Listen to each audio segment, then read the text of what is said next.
अस्सलामुअलैकुम दोस्तों, उम्मीद करता हूँ आप लोग खैरियत से होंगे।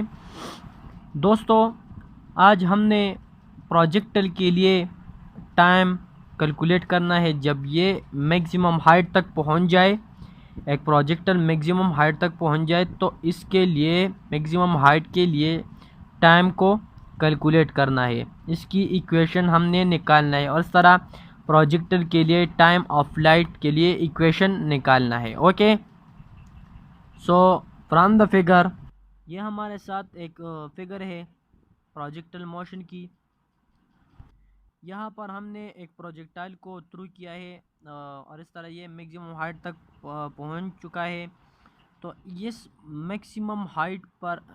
मैक्सिमम हाइट पर हमने इसके लिए टाइम के लिए प्रोजेक्टाइल के लिए टाइम कैलकुलेट करना है। इस मैक्सिमम हाइट पर हमने इस प्रोजेक्टाइल के लिए टाइम को कैलकुलेट करना है। ओके, और इस तरह टाइम ऑफ लाइट भी कैलकुलेट करना है प्रोजेक्टाइल के लिए।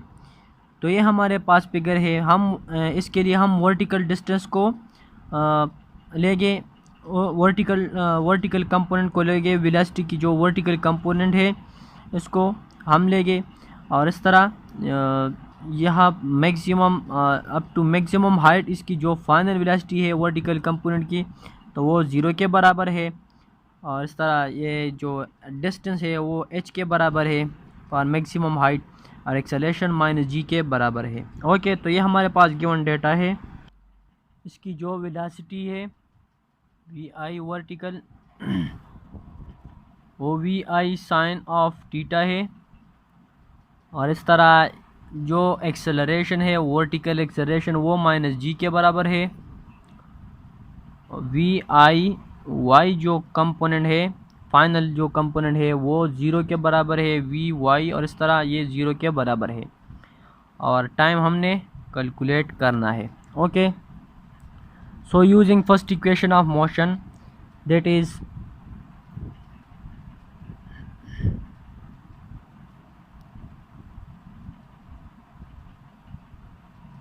We F Y is equal to V I minus A T. तो यहाँ पर फर्स्ट इक्वेशन ऑफ मोशन बराबर है V F is equal to V I plus A T. तो यहाँ पर हमने ए के बदले यहाँ पर हमने माइनस जी पुट किया, और इस तरह इसकी वैल्यू अब हमने पुट करनी है इसमें। तो वी वाई जो कंपोनेंट है, और इस तरह यह हमारे पास जो वी आई वाई है इनिशियल वेलोसिटी वर्टिकल कंपोनेंट के लिए जो इनिशियल वेलोसिटी है वो V I sine of theta के बराबर है, माइनस जी टी अपनी जगह पर। और इस तरह ये जो मैक्सिमम वेलोसिटी है वी एफ, ये तो 0 के बराबर है। तो फिर V I sine of theta minus G T, और इस तरह जी टी को इस तरफ शिफ्ट करो तो ये बराबर हो गया वी साइन ऑफ थीटा। तो t is equal to V sine of theta divided by g। Knowing the value of vi and theta, we can calculate the value of t. Okay, now what is mean by time of light? So the time required for the projection to return to the same level from which it was projected.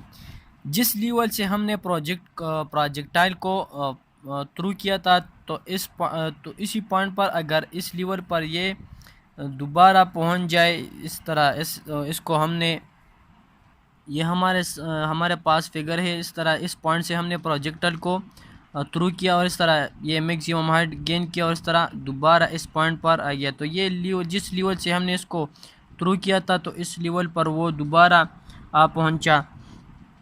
तो इसके लिए जो time require होता है इस level से इस level तक दोबारा जो टाइम रिक्वायर होता है फॉर प्रोजेक्टाइल, तो इसको हम कहते हैं time of light. Okay, since during the time of flight the projectile return to the level of projection, so the net height is equal to 0 and we consider the vertical motion. So S is equal to H is equal to 0, VIY is equal to VI sine of theta, and AY is equal to minus G, and time of flight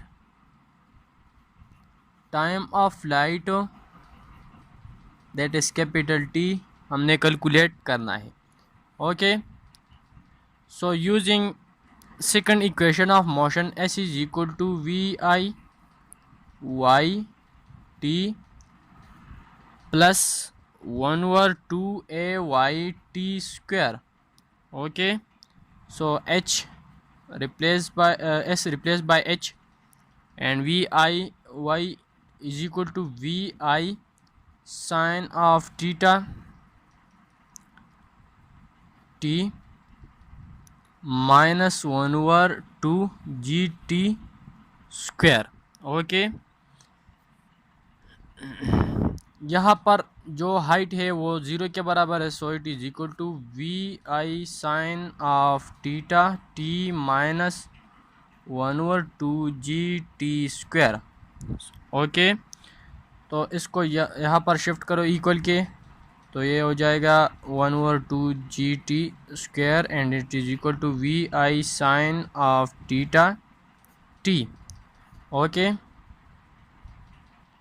तो इस तरह T हो जाएगा, ये T इस T के साथ cancel हो गया, तो इस तरह T हो जाएगा 2VI sine of theta divided by G. This is the equation used for the time of flight of the projectile. We know that T is equal to, यहाँ पर ये जो है हमारे पास ये स्मॉल टी के बराबर है time for the summit point.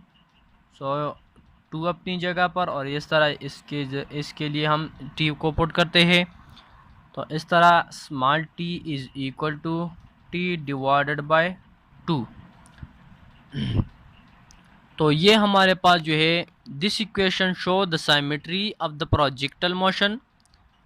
More over during the half of the time of flight, a projectile reach the summit or maximum height, while during the remaining time half time it return back to the projectile plane. Okay, so it is used for the half of the projectile for summit point of the projectile. ये equation हमारे पास जो है ये summit point के लिए use होता है. ओके, प्रोजेक्टाइल की जो समिट पॉइंट है इसके लिए यूज़ होता है. इस तरह एक हाफ और इस तरह दूसरा हाफ जो है ये टाइम ऑफ फ्लाइट के बराबर है. Okay, so this was about the projectile motion and it's time for a summit point and time of flight. So friends, अगर आपको हमारी वीडियो अच्छी लगी तो प्लीज़ इसको लाइक, सब्सक्राइब और शेयर ज़रूर कीजिएगा. Thanks for watching.